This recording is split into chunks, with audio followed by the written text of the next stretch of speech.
오늘은 누가복음 2장 1절부터 20절 말씀을 살펴보려고 합니다.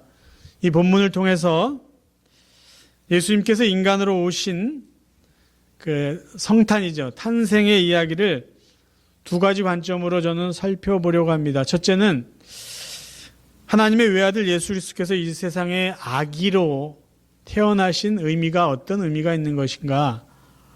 그 다음에 두 번째는요, 하나님께서 예수 그리스도를 이 세상에 보내신 목적이 무엇인가.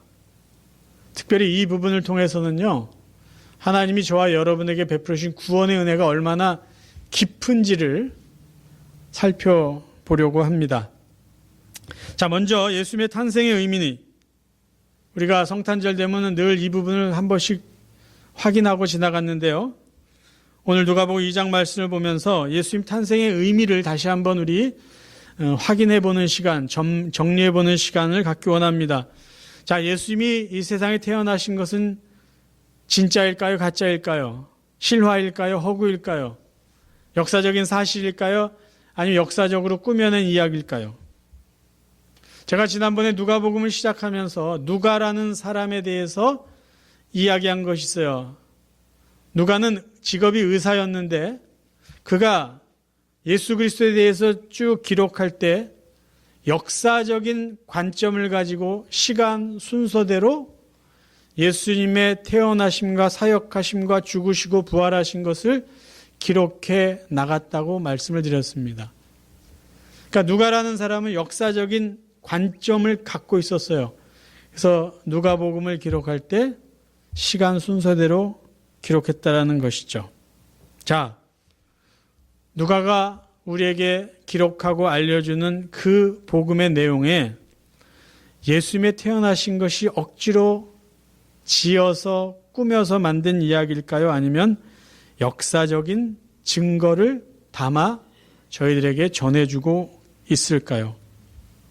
본문 누가복음 2장 1절을 한번 봅니다. 이때에 가이사 아구스토가 영을 내려 천하로 다 호적하라 하였으니, 이때는 예수 그리스도께서 태어나신 그때죠. 자, 그때가 언제냐고 누가는 말하고 있냐 하면 가이사 아구스토가 자기의 식민지에 명령을 준 겁니다.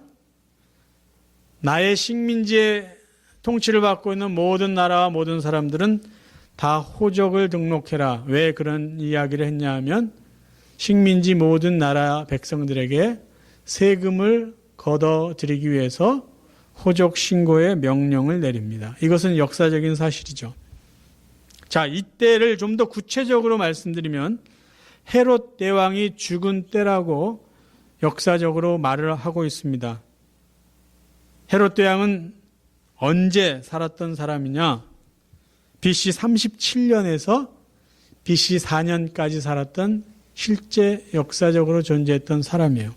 그러니까 예수님이 태어난 때는 언제냐? 헤롯 대왕이 죽은 때라는 거예요.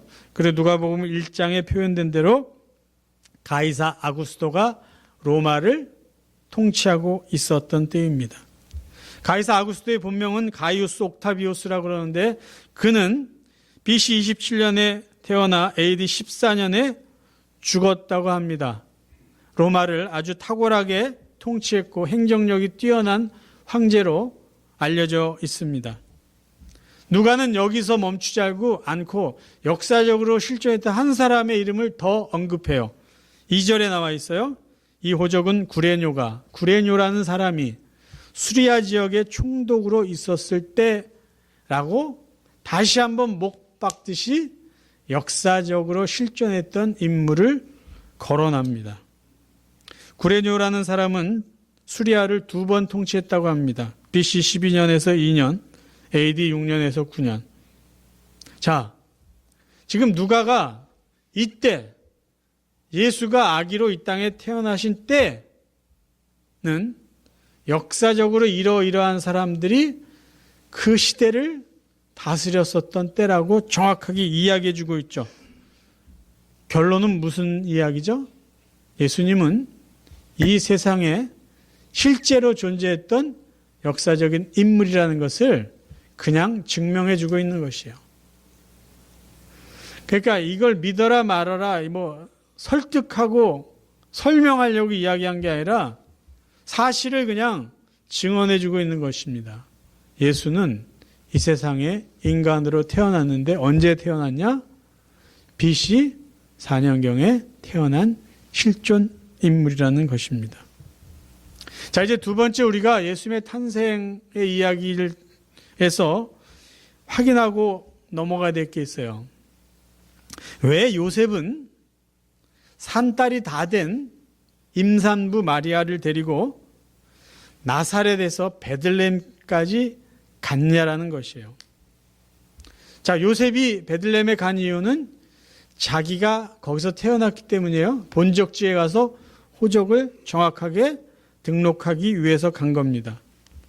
근데 마리아는 왜 갔죠? 요셉의 고향은 베들레헴이고요. 마리아의 고향은 나사렛이에요. 근데 지금 요셉과 마리아가 나사렛에 살고 있습니다. 왜 거기서 살았냐면 요셉이 베들레헴에서 태어나서 지내다가 나사렛으로 이사를 왔는지 어쩐지 그쪽에 와서 마리아를 만나서 그들이 결혼하려고 약속한 것이에요. 그러나 나중에 실제로 아들을 낳고 자녀를 낳고 나사렛에서 이 두 사람은 삽니다. 그 로마가 통치했던 그때 호적을 신고할 때 여자들도 호적을 신고해야 됐는데 굳이 여자는 본적지에 가지 않아도 됐다라고 말합니다. 그러니까 그 시대에 그 다음에 마리아의 고향을 따져보면은 마리아는 굳이 베들레헴까지 갈 이유가 하나도 없었다는 거죠. 더군다나 불편한 몸으로 그 먼 길까지 갈 이유가 하나도 없었다는 거예요. 나사렛에서 베들레헴까지 거리가 145km라고 합니다. 90마일이에요. 그냥 건강한 사람도 거기에 걸어가는 것은 쉽지 않아요. 하루 안에 갈 수 없는 길입니다. 왕복 거리를 따지면 굉장히 긴 거리예요. 그런데 왜 요셉은 이제 곧 아기를 낳을 산딸이 꽉 찬 산모인 자기 약혼녀를 데리고 무리해서라도 거기를 갔을까라는 것이에요. 5절 말씀을 좀 보면 그 상황을 좀 이해할 수가 있을 것이에요. 5절에 보면 그 정혼한 마리아와 함께 호적하러 올라가니 마리아가 이미 잉태되었더라 이렇게 돼 있어요. 그러니까 앞부분에는 두 사람의 관계를 말하고 뒷부분에는 마리아의 상태를 이야기합니다. 자, 정혼했다라는 말은요, 결혼했다라는 말이 아니고 아직 약혼한 사이다라는 것이에요. 결혼하지 않은 상태에 있는 두 사람인데 여자는 지금 임신을 하고 있다라는 것이에요. 배가 불러온 상태라는 것이에요. 이 한 구절을요, 그 시대 그 문화의 안경을 쓰고 볼까요? 아니, 결혼도 안 했는데 여자가 임신을 했어? 속일 수가 없네. 배가 저렇게 불러와? 자, 그러면 그 시대에는 결혼하지 않은 여자가 애를 갖고 임신을 했을 때 뭐라고 판단했죠? 부정한 여인이라고 판단합니다.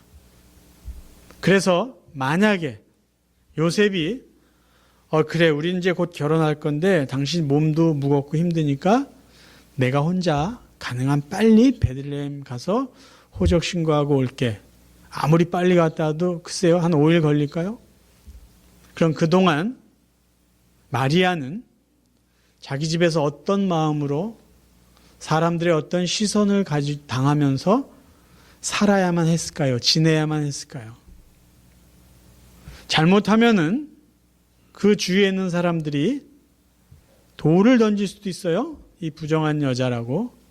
돌을 던지지 않는다 하더라도 부정한 여자라고 비난했을 것이고요. 아주 사람을 모욕하는 듯한 시선으로 마리아를 계속해서 바라보았을 것입니다. 혼자 그런 시간을 감당하기에는 굉장히 두렵고 위험한 상태죠. 그래서 요셉은 하나님이 그에게 말씀하신 그 귀한 구원의 계획도 알고 있었고 믿었었고 산모를 또 지켜야 되기 위해서 먼 길을 함께 떠나게 된 것이죠. 그리고 두 사람의 이런 수고와 믿음의 결과는 하나님께서 오래전에 미가 선지자를 통해서 예언하신 베들레헴에서 구세주가 태어날 것이다라는 그 예언을 성취하게 됩니다. 미가서 5장 2절에 보면 하나님이 예언한 것이 있어요. 베들레헴의 그 작은 마을에서 이스라엘 다스릴 지도자 구세주가 태어날 것이다. 그 예언이 요셉과 마리아의 이런 수고를 통해서 성취되게 됩니다.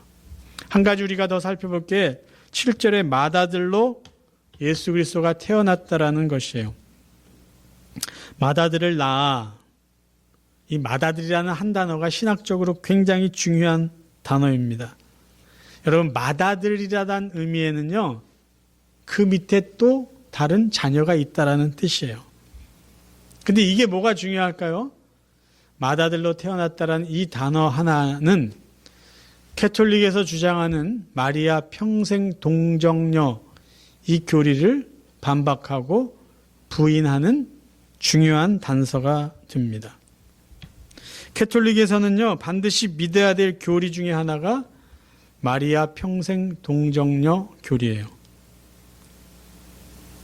마리아는 평생, 그러니까 동정녀로 예수를 잉태했고 태어나게 한 다음에 마리아는 평생 동정녀로 살았다라는 것이 캐톨릭에서 말하고 있는 마리아 평생 동정 교리입니다. 근데 성경에는 그렇게 말해주고 있지 않아요. 마태복음 13장에 또 마가복음 6장에 예수님의 동생들의 이름이 언급되어 있습니다.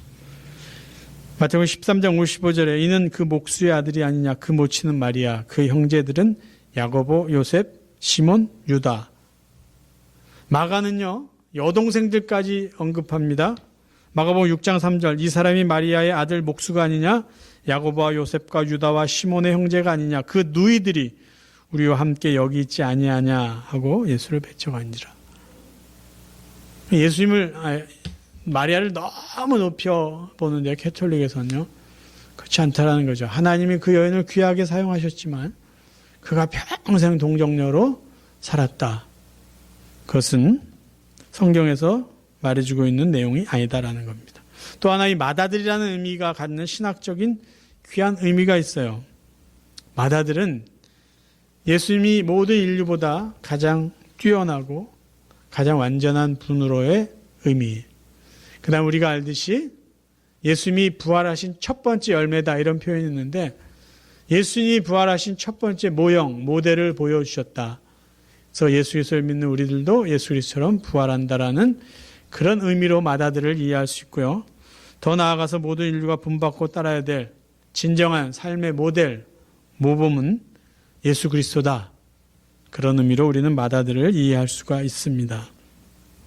자, 이제 예수님이 탄생하신 목적을 우리가 다시 한번 살펴봅니다. 누가라는 사람은요, 예수님의 탄생의 목적을 이야기해 주면서 하나님이 이 세상 사람들에게 보여주신 구원의 은혜가 얼마나 깊은지를 오늘 우리에게 이야기해 주고 있습니다. 자, 하나님께서 우리에게 보여주신 구원의 깊이가 얼마나 깊은지를 이해하기 위해서는요, 첫 번째 예수님이 태어나신 장소가 어딘지를 우리가 정확히 이해해야 합니다. 질문을 드릴게요. 예수님이 정말 마국간에서 태어나셨을까? 예수님은 마국간에서 태어나셨을까? 어렸을 적부터 주일학교를 지낸 분들은요, 나는 그렇게 알고 있는데 속으로 그러실 거예요. 크리스마스 때마다 연극을 하면 연극의 배경은 마국간이었어요. 항상. 그리고 크리스마스의 어떤 그 분위기를 만든 인형이나 이런 세트 그 모양을 보면 다 마국간에 짐승이 대충 있고 지푸라기가 있고 그런 분위기입니다. 근데 성경 어디에도 예수님이 마국간에서 태어났다라는 기록은 없어요. 근데 이상하네. 성경을 읽어보면 예수님이 구유에 누우셨다라고 되어 있는데, 구유라는 말은 우리가 쉽게 말하면 짐승 밥통이에요. 여물통입니다. 여물통. 그 도대체 그럼 어떻게 이해해야 되나? 본문 누가복음 2장 6절 7절에 보면 그렇게 나와 있어요. 맏아들 낳아 강보에 싸서 구유에 누웠으니 이는 사관에 있을 곳이 없음이로라. 예수님이 그러니까 요셉과 마리아가 여관에 가서 좀 지내려고 했는데 방이 없다고 그래서 할 수 없이 말들 짐승들이 사는 마옥관에 가서 아기를 낳아서 이 세마포에 쌓아가지고 거기 누워놨구나. 우린 그렇게 생각하잖아요. 자, 이렇게 생각하는 분들을 위해서 제가 두 가지 질문을 한번 드려봅니다. 예수님이 태어나신 때가 BC 4년경이에요. 기원전입니다. 기원전 4년경. 기원전 4년경에 베들레헴이라는 시골 마을에 여관이라는 것이 있었을까요? 그 시대에 그곳에 여관을 누가 만들어 놨다고 해도 돈을 벌 수 있었을까요? 그렇게 많은 사람들이 오고 가는 것도 아닐 텐데요. 두 번째요, 질문을 드립니다. 요셉은 나이가 그렇게 많지 않습니다. 그렇죠? 지금 요셉은 자기가 태어난 고향을 방문한 상태예요. 요셉이 고향 베들레헴에 갔을 때 요셉을 알아보는 사람이 한 사람도 없었을까요? 아니면 요셉이 가서 우리가 좀 쉴 만한 곳이 없습니까? 라고 부탁할 만한 장소가 한 군데도 없었을까요? 요셉의 고향 베들레헴에는 요셉의 친척들이 살았을 수도 있고요. 부모님들이 살아있을 수도 있고요. 형제들이 살아있을 수도 있어요. 아니면 자기가 어렸을 때 지냈던 친구들도 거기 있었을지 몰라요. 이 두 가지의 질문에 그렇다라고 우리가 대답을 한다면 베들레헴 사람들은요, 세상 없이 모질고 인정사정 없는 사람들이 될 수밖에 없습니다. 왜요? 임산부가 왔는데 임산부를 위해서 방 한 칸 내어주지 않고 내버려 두고 모른 척해서 요셉, 마리아 두 사람이 짐승들이 사는 곳에 할 수 없이 가서 거기서 애를 낳게끔 만든 장보인들이 베들레헴 사람들이 되기 때문입니다. 그러면 본문에 마리아가 아기 예수를 싸서 강보에 싸서 구유에 누웠다는 것은 우리가 어떻게 이해해야 될까요? 사관이 없으므로 아기를 낳고 강보에 싸서 구유에 누웠다. 자, 좀 더 정확히 살펴봅니다. 7절에서 말하고 있는 사관이라는 말은 우리가 그냥 쉽게 여관으로 번역할 수 있는데 정확한 헬라어의 단어는 카마루타예요. 카마리타라고도 합니다. 카마루타인데 이 카마루타의 의미는요, 오늘날로 표현하면 게스트룸이에요. 그냥 방이에요, 방. 정말 우리가 그냥 알고 있는 여관은 누가복음 10장 34절에 사마리아인의 비유에 등장하는 주막입니다. 주막. 그 단어가 헬라어로 판도케이논인데 판도케이논. 이게 오늘날 우리가 알고 있는 모텔 같은 여관이에요. 그러니까 먼저 제가 정리를 하면 예수님이 태어나신 곳은 우리가 그저 막연히 생각한 마국간이 아니라 방이에요, 방. 어쨌든 마국간은 아니라는 거죠. 제가 여러분에게 도움을 드리려고 제가 읽고 있는 책에 있는 내용을 사진으로 그대로 찍어서 이렇게 파워포인트로 보여드릴게요. 제가 읽고 있는 책은 중동의 눈으로 본 예수라는 30년 동안 장로교 목사로 중동 지역에서 선교 활동을 했던 케네스 베일리라는 선교사가 쓴 책이에요. 거기에 보면 그 시대의 팔레스타인 지역의 가옥의 구조를 이 사람이 그려놓은 것이 있어요. 두 사진을 보여드릴 거예요. 지금 보시는 거는 평면 사진입니다. 위에서 내려본 거예요. 자, 보통 그 시대의 방은 두 개로 되어 있었다고 합니다. 오른쪽은 순전히 손님들을 위한 방으로 사용하는 객실이고요. 가운데 넓고 큰 곳은 그 주인이 사는 공간이죠. 그 안에는 부엌도 있었고요. 그 안에는 잠을 잘 수 있는 곳도 있었습니다. 그러니까 그 넓은 공간에 부엌도 만들고 침대도 만들고 이런 공간들을 다 해놓은 것이죠. 그리고 왼쪽 부분에 보시면 마국간, 그곳이 있는 거예요. 그러니까 큰 뭐 그런 게 아니라 소나 양이나 염소들을 그곳에 놓고 잠재울 올 수 있는 공간입니다. 다음 사진을 보시면 집의 구조가 이건 이제 측면도인데 평면에서 이렇게 방을 만들어서 살림을 하고 잠을 자는데 마국간으로 이용하는 그곳은 계단이 있고 쉽게 말하면 맨 땅이죠. 그리고 거기 문이 보통 있는데 그곳에 주로 동물을 들여오고 나가고 하는 공간입니다. 창고로도 쓰기도 하고 가축들을 겨울에 들어와서 잠을 잘 수 있게 하는 그러한 공간이 바로 팔레스타인 지역에 살았던 삶의 기본적인 구조, 보통 사람들의 집의 구조라는 것이죠. 여기 첫 번째 사진 보면 거기 동그라미 2개가 있고 구유라고 되어 있어요. 그럼 왜 사람들은 자기들이 사는 곳에 저런 구유 동물 밥통을 놓았을까? 이쪽에서 살림하면서 저쪽 끝부분에 가축의 밥그릇을 만들어서 바닥을 파서 만들어 놨대요.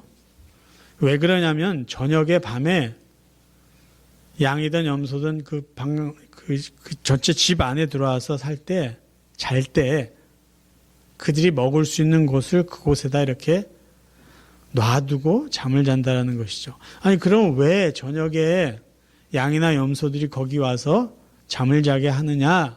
우리가 그렇게 생각할 수 있잖아요. 가장 쉬운 이해는 도둑 맞지 않기 위해서 그것도 있고요. 겨울에 짐승들을 그 안에다 집어넣으면 짐승들의 온기 때문에 이 방 안이 더 훈훈해진대요. 그래서 어쨌든 그 사람들은 겨울에 특별히 저녁이 되면은 소, 나귀, 양 것들을 그 공간에다가 집어넣고 같이 잠을 잔다라는 것이죠. 그래서 저녁 때에 짐승들에게 조금 먹을 수 있도록 여물을 그 구유에다가 해놓기 위해서 그들이 사는 공간 안에 저런 구유를 만들어 놓았다라고 합니다. 자, 그러면 아기 예수가 강보에 쌓여 여물통에 누이게 된 배경을 전체적인 것으로 이렇게 정리해 보면 이렇습니다. 요셉과 마리아가 같이 호적 등록하기 위해서 베들레헴에 가서 그들은 여관을 찾아간 것이 아니죠. 여관도 없었으니까. 아는 사람 집에 갔을 거예요. 갔는데 손님방에 이미 누군가 와 있는 거예요. 사관에 있을 곳이 없으므로 이 말은 손님방에 누군가 와 있어요. 그래서 그 주인이 어떻게 했다는 거죠? 자기들이 사는 방의 한 공간을 내어준 거예요. 그 주인이 그럴 수 있는 거죠. 아까 얘기했잖아요. 요셉을 모르는 사람이 아니라는 거죠. 모른다 했을지라도 그 정도의 호의를 이들이 베풀 수 있었다는 거예요. 산모였으니까. 그래서 한동안 마리아가 그 주인의 집 거실에 있다가 아기를 낳은 거예요. 그리고 아기를 낳아서 세마포에 쌓아서 그 공간에다가 아기를 잠깐 누워 놓은 것이죠. 그게 바로 예수님께서 태어나셔서 아기의 모습으로 구유에 누워 있게 된 배경이라는 것입니다. 왜 누가는 예수님께서 이렇게 지극히 평범한 팔레스타인 지역의 시골 어느 집에 태어나게 하시고 동물의 여물통에 누워 있게 하셨을까요? 왜 그것을 누가는 기록해 놓았을까요? 요 다음 목자들 이야기를 한 다음에 제가 결론적으로 말씀드리겠습니다. 예수님이 태어나신 목적 두 번째는요, 천사들이 목자들에게 예수님의 탄생을 알려준 이유를 알면은 우리가 알 수 있어요. 자, 본문에 보면은요, 누가복음 2장 8절부터 쭉 보면은 천사들이 목자에게 나타나서 이야기를 해줘요. 온 백성에게 미칠 큰 기쁨의 소식이 있다. 그걸 내가 너희들에게 알려주겠다. 천군 천사가 막 웅장하게 나타난 거예요. 목자들이 깜짝 놀라죠. 11절에 보면 오늘날 다윗의 동네에 너희를 위하여 구주가 나셨으니 곧 그리스도다. 그리고 더 구체적으로 얘기해요. 아기가 강보 세마포에 쌓여서 구유에 누워 있을 텐데 너희들이 그것을 보면 내가 하는 말이 진짜란 것을 알겠다. 알 것이다. 그래요. 그래서 나중에 목자들이 정말 가서 아까 그 어느 집에 한쪽 구석에 있는 마국간처럼 짐승들이 자는 그곳에 들어가서 아기 예수를 보고 천사들이 한 말을 믿어요. 그리고 20절 우리가 읽은 거 보면은 목자가 자기들의 이르던 바와 같이 듣고 본 그 모든 것을 인하여 하나님께 영광을 돌리고 찬송하며 돌아갔다라고 되어 있어요. 중요한 말은요. 11절에 천사들이 목자들에게 이렇게 말합니다. 너희를 위하여 구주가 나셨으니 라고 되어 있어요. 너희를 위하여 구주가 났다라는 건요. 하늘에 있는 천사가 굳이 목자들을 찾아가서 해준 이야기예요. 자, 그럼 그 목자라는 사람들은 어떤 사람들이었을까요? 1세기 당시 팔레스틴 지역의 목자들의 이미지는요. 우리가 생각하는 이미지와 많이 다릅니다. 자, 책에서 이야기해주는 그 시대에 살았던 사람들이 이야기해주는 목자들의 이미지는 다음과 같아요. 그들은 가난한 사람이에요. 그들은 천한 직업에 종사하는 사람이에요. 랍비 문헌에 보면 아까 그 케네스 베일리라는 선교사가 쓴 그 책에 보면 이렇게 나와 있어요. 랍비 문헌에 보면 배척하는 직업들 5가지가 있는데 그 중에 목자들은 3번째 직업이라고 적혀 있다라는 거예요. 그러니까 목자는 가난한 사람이고 천한 직업의 사람들이고 3번째 그 시대 목자는 비천하고 배우지 못한 사람들이었다는 거예요. 천하고 배우지 못한 사람들이 하던 일이 양들 염소를 치는 것이었다는 거죠. 결론적으로 목자들은 그 사회에서 맨 밑바닥 계층에 가까웠던 무리다라고 말합니다. 그러면 천사들이 지금 하늘에서 내려와서 찾아간 목자는요, 그 시대에 가난하고 천하고 배우지 못한 밑바닥에서 살았던 사람들이에요. 여기서 한 가지 궁금한 걸 잠깐 언급하고 갈게요. 우리는요, 시편 23편 여호와는 나의 목자시니 그것 때문에 목자에 대한 이미지가 굉장히 좋아요. 근데 제가 그 책을 보면서 저도 궁금했던 차에 그분이 바로 그 밑에 적어놨어요. 이렇게 말합니다. 여호와는 나의 목자시라는 아름다운 비유의 목자가 왜 시대가 바뀌어서 이렇게 부정적인 직업으로 바뀌었는지 그 경위는 분명하지 않다. 이렇게 설명해 놓았어요. 어쨌든 1세기경의 목자들의 이미지는 굉장히 천하고 가난하고 못 배운 사람들이라는 거예요. 무엇을 이야기하려고 할까요? 누가가 예수님은 베들레헴의 지극히 평범한 시골집에서 태어났다. 그리고 그는 구유, 동물의 밥통에 누워 있었다. 그리고 천사들은 예수님이 태어나신 것을 그 시대 천하고 못 사는 사람들, 무식한 사람들에게 알려주었다. 그것을 기록한 이유는요, 하나님의 구원의 은혜가 얼마나 깊은지를 우리에게 가르치려고 하신 거예요. 제가 좀 정리해서 말씀드릴게요. 예수님께서 팔레스타인 지역의 작은 시골 마을 베들레헴에서 태어나신 이유는, 목적은 예수님이 이 세상에 지극히 평범한 사람들을 구원해 주시기 위해서 오셨다는 거예요. 예수님께서 태어나셔서 동물의 먹이통에 누워 계셨던 것은 예수님은 이 땅에 인격적인 대우를 받지 못하고 동물 같은 취급을 받고 있는 그 사람들에게까지 구원을 주시기 위해서 오셨다는 것을 우리에게 알려주시기 위해서요.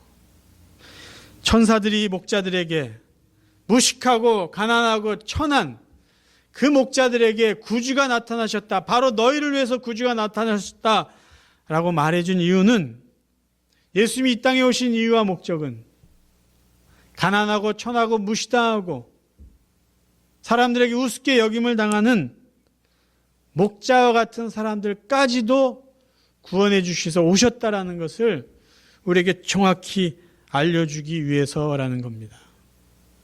말씀을 정리하겠습니다. 사랑하는 성도 여러분, 우리는 하나님이 어떤 분이신지를 이해하면 할수록 하나님으로부터 더 귀한 은혜를 받을 수가 있습니다. 하나님은 어떤 분이시죠? 인간을 구원해 주시고 그치는 분이 아니라 구원해 주신 인간을 계속해서 돌봐주시고 은혜를 주시는 분이에요. 믿으십니까? 하나님은 그런 분이에요. 또 성경에서 말하는 우리 하나님은요, 우리의 믿음을 보시고 기뻐하시는 분이에요. 우리의 믿음을 보시고 기뻐하시면서 반응하시는 분이에요. 히브리서 11장 6절 전반 부분 읽어드립니다. 믿음이 없이는 기쁘시게 못하나니. 믿음이 있으면 하나님을 기쁘시게 할 수 있다는 말이에요. 하나님은 언제 우리에게 반응하시냐면요, 우리가 믿음을 갖고 하나님을 찾을 때 반응하세요. 하나님, 우리가 불평하고 있을 때요, 반응을 하지 않으세요. 우리가 원망하고 남을 욕하고 세월을 탓하고 있을 때 하나님은 절대 우리에게 반응하지 않으세요. 그런데 우리가 믿음을 갖고 하나님께 나아가면 하나님은 그때 기뻐하시면서 반응하세요. 세 번째, 하나님은 어떤 분이냐면요, 우리가 하나님 앞에 아주 당당하게 나아가면 그때에 맞는 은혜를 허락해 주세요. 세 번역으로 제가 히브리서 4장 16절을 읽어드릴게요. 그러므로 우리는 담대하게 은혜의 보좌로 나아갑시다. 그리하여 우리가 자비를 받고 은혜를 입어서 제때에 주시는 도움을 받도록 합시다. 하나님 어떤 분이냐면요, 내가 하나님 아버지를 믿습니다. 하나님, 내가 믿음으로 하나님께 갈 때 기뻐하시는 분을 압니다. 그 믿음을 갖고 당당하게 하나님께 나아가면요, 그때에 맞는 은혜를 주시는 분이에요. 제가 왜 이 말씀 드린지 아세요? 혹시 여러분 중에 바로 지금 하나님 은혜가 필요한 분이 계시면요, 하나님 앞에 담대하게 나아가세요. 어떤 믿음을 가지고요? 내가 하나님 앞에 나아가면 하나님이 나에게 주실 것을 믿고 나아가세요. 제가 며칠 전에 좀 하나님한테 욕먹을 짓을 했는데요. 저는 요새 믿음도 좋지 않고, 교회도 안 나가고, 저는, 하나님, 이거 내 부끄러워서 어떻게, 다 필요 없다는 거예요. 그런 거 하나님이 보시는 분이 아니에요. 믿고, 당당히, 담대히 하나님 앞에 나아가면요, 나아가는 저희를 보시고, 하나님이 기뻐하시고 반응하세요. 어떻게 해요? 너 필요한 게 뭐야? 지금 내가 너 도와줄 게 뭐야? 지금 제때에 맞는 은혜를 주시는 분이에요. 사람들이 힘들 때 이런 고백을 해요. 내가 인생 밑바닥까지 지금 다 내려왔다. 제가 오래전에 읽은 책에는 어떤 부분이 있냐면요, 나의 인생은 씹다가 버린 껌이 땅바닥에 붙어있는 것 같이 비참하다, 이런 고백을 적은 글을 봤어요. 만약에 여러분 인생의 밑바닥을 치고 진짜 땅바닥에 붙은 껌딱지 같이 그렇게 초라할지라도 하나님은 어디서부터 우리를 들어주시고 은혜를 주시냐면요, 더 밑에서요. 왠지 아세요? 예수님이 어디에 누워 있었다는 것을 우리가 기억하시면 알 수 있어요. 동물의 밥통에 누워 계셨어요. 세상에 인간이 처할 수 없는 동물의 자리에 왜 주님이 누워 있었을까요? 우리가 처할 수 있는 최고의 가장 낮은 거기서보다 더 낮은 자리에 우리 주님이 이미 계세요. 그리고 우리가 거기서 도움을 청합니다. 그럼 하나님이 어디서부터 우리를 도와줄까요? 우리가 처해 있다고 느끼고 우리가 절망하고 있는 그 자리보다 더 낮은 곳에서 하나님 우리를 들어주세요. 세워주세요. 일으켜주세요. 그게 하나님이 우리에게 베풀어 주신 구원의 깊이입니다. 예수님이 왜 이 땅에 오셨는지, 어디서 태어나셨는지, 어떤 모습으로 있었는지, 누구에게 예수님이 오셨음을 전했는지 우리가 다시 기억한다면 우리는 언제 어디서든지 주님으로부터, 아버지 하나님으로부터 은혜를 받을 수 있다라는 것입니다. 저와 여러분의 남은 삶이요, 우리를 구원해 주시고 계속해서 우리에게 관심을 가지시고 우리가 믿음을 가지고 하나님을 찾을 때 너무 기뻐하시면서 우리에게 은혜를 주시려고 하는 그분을 믿고 기억하고 그분께 나아가시기를 바라요. 언제요? 하나님의 은혜가 필요할 때, 하나님의 도움이 필요할 때 부끄러워하지 마세요. 주저하지 마세요. 담대하게, 하나님은 그걸 보세요. 담대하게 믿음을 가지고 하나님 아버지께 나아가세요. 하나님은 바로 지금 제때에 맞는 가장 필요한 은혜를 저희들에게 주시는 분입니다. 하나님의 구원에 은혜 감사하시고 때를 따라 도와주시는 그 하나님을 믿고 하나님께 도움을 청하고 제때에 맞는 은혜를 누리며 살아가시는 정말로 복된 하나님의 자녀들 되시기를 주님의 이름으로 축원합니다.